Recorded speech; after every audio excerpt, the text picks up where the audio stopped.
Hey YouTube, how you guys doing today? Kevin here, coming back at you with another video. So, YouTuber and a what do you call it there? A guy from the forum, his name is Chris, had sent me this KD100.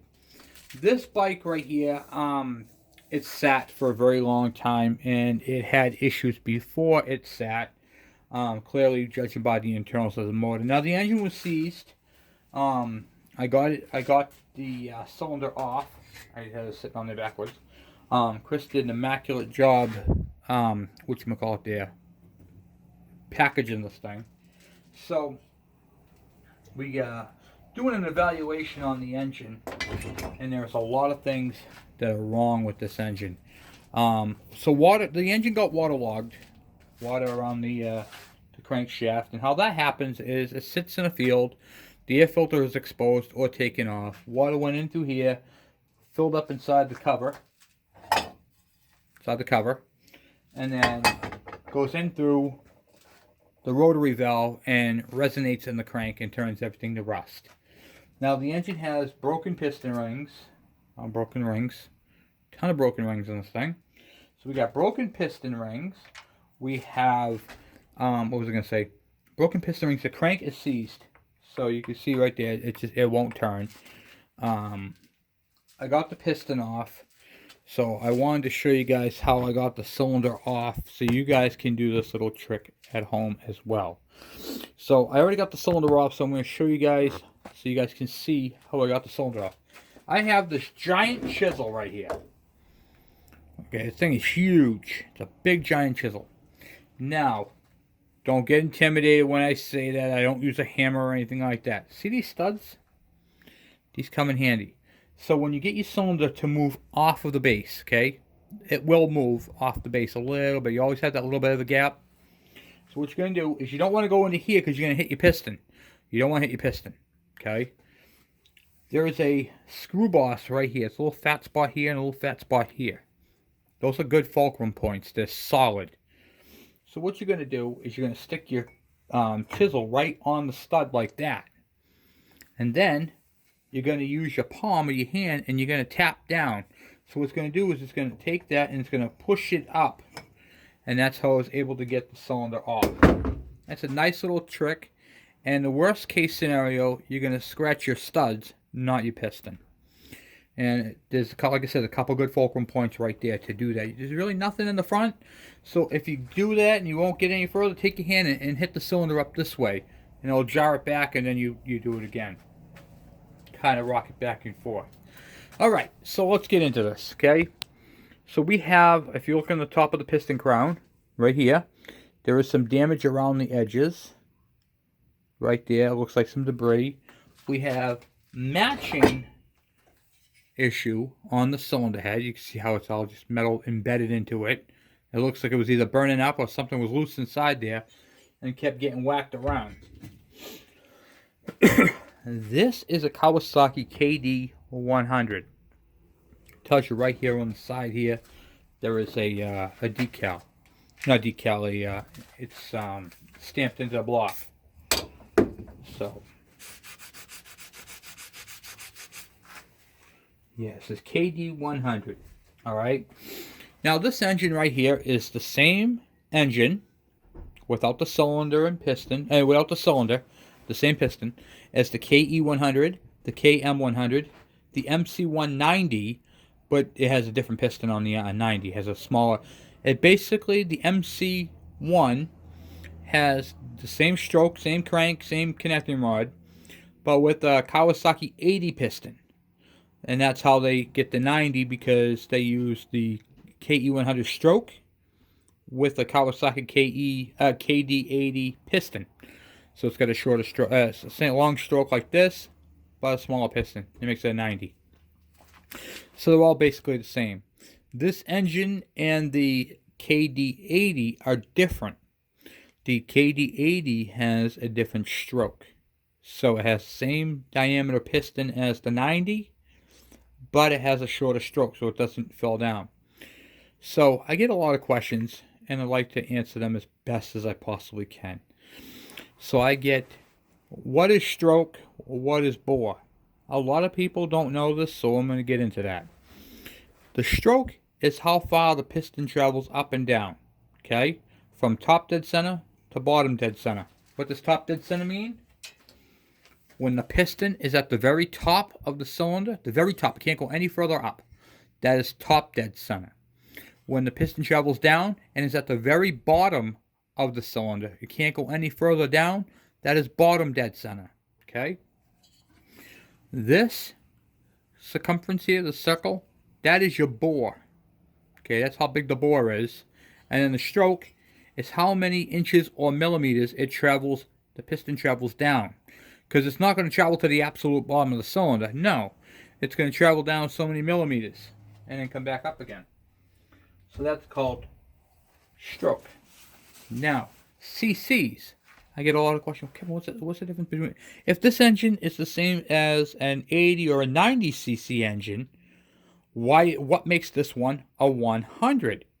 Okay, that is a great question that came up, and I am glad to answer that.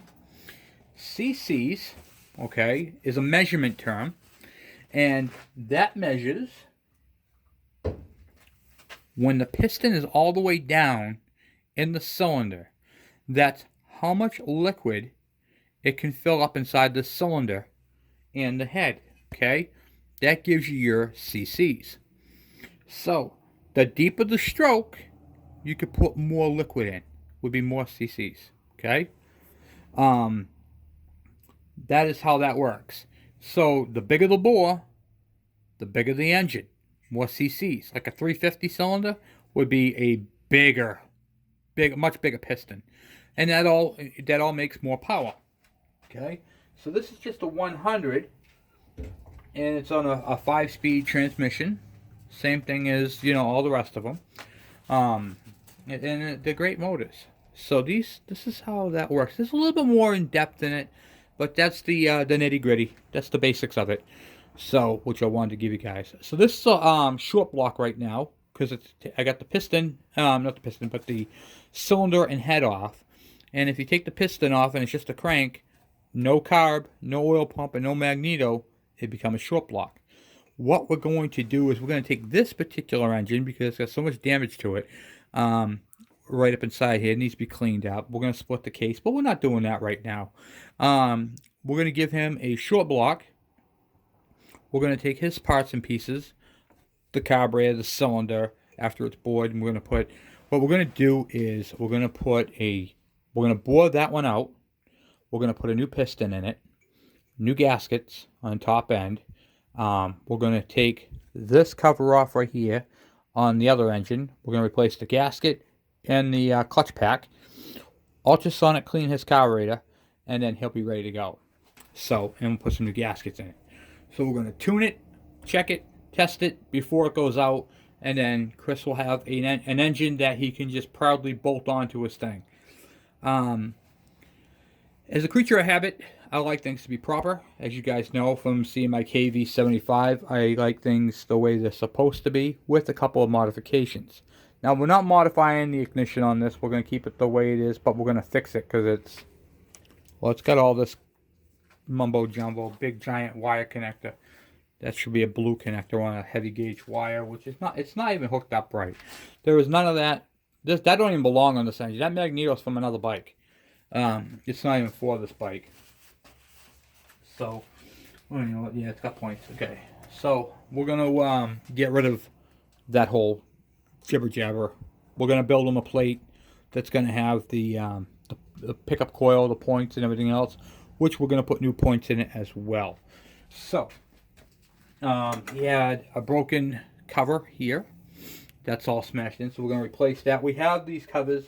I've got them in black and in silver, but we're going to use silver on the bike, because that's what the silver is. I got this nice one right here. It needs to be polished up a little bit more, but it's a little better than the one he had. His had some heavy gouges in it and everything else. Want to have a bike that he can be proud of, So we have a plethora of parts, so this is a pretty cool project to do this on.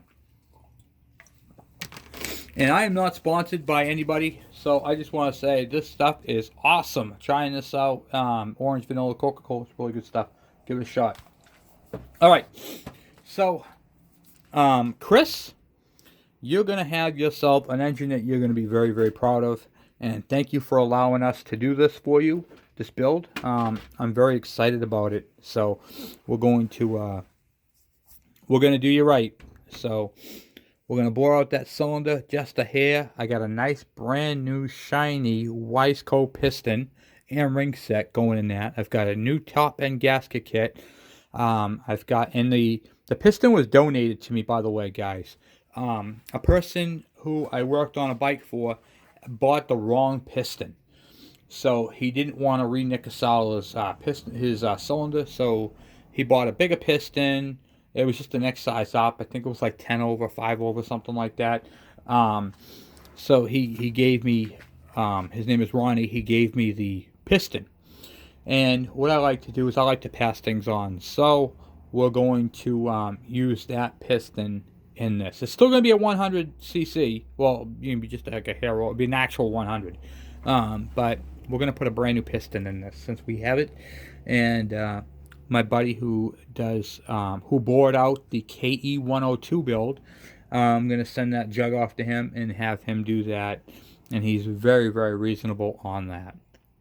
So, by the way, I have a lot of, I give a lot of thanks to people who help me out, but I also want to thank a lot of the people who send me their extra parts. Very special thank you to that. I don't thank you guys enough on the channel, and I don't think I'm not appreciative of it. I do. I'm very appreciative of all the extra fun stuff that I get in the mail. They help me out, they help people out, and they help some of our viewers out. Like that piston is going to go into this, and that's going to save him a world of money. So he's going to get the short block. He's going to get the new Wiseco piston. We're going to ultrasonic clean, trick out, and tune his carburetor so it is throttle responsive. And I'm going to show you guys a couple cool tricks that I've learned on that. The ignition, we're going to fix that so it's a single wire hookup properly to his bike. And I have a parts list of stuff that he needs.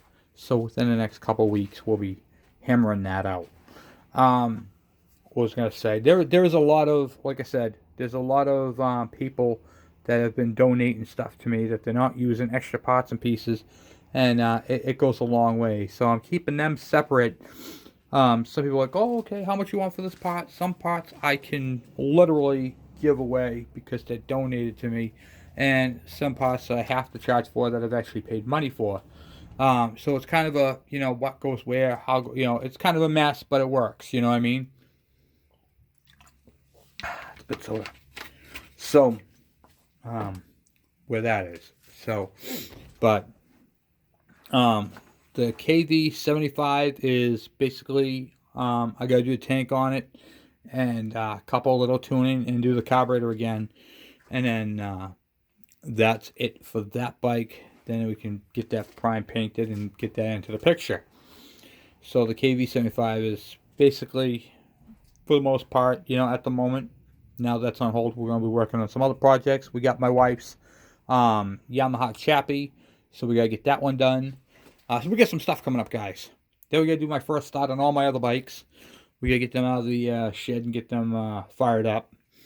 So, but back on Chris's bike, he's going to be very proud to ride that bike. Very proud. So anyway, guys, I'm off. I just wanted to say thank you guys for watching. Chris, your motor's in good hands, and we're going to be doing some great things with this. So, once again, thank you for doing that. And we're going to do, oh yeah, and I was asked a question about crank seals. So, when we do Chris's motor, we're going to throw crank seals in it too, because I want to do a video on how to do crankshaft seals. I've been asked that a lot. You guys have been great with your requests, great with your questions. I've gotten a lot of questions, and just guys, just so you know, is I can't fit them into every video I do. I try to get as many as I can on that topic. So like rotary valves and stuff like that, we're going to be doing the timing and doing that on the KE102 build. This one right here, we're going to do, not this particular motor, but Chris's new motor, we're going to be doing crank seals on. And I'm going to teach you guys how to do crank seals and get that all set up. So, anyway, guys, thank you once again for subscribing. Thank you for sharing my page. You guys have been a great contributors to the channel, and I appreciate it. And that is the pure drive that allows me to do this channel, and it's because of you guys. So, once again, thank you for all your support, and I'll be talking to you. See you guys later. Bye-bye.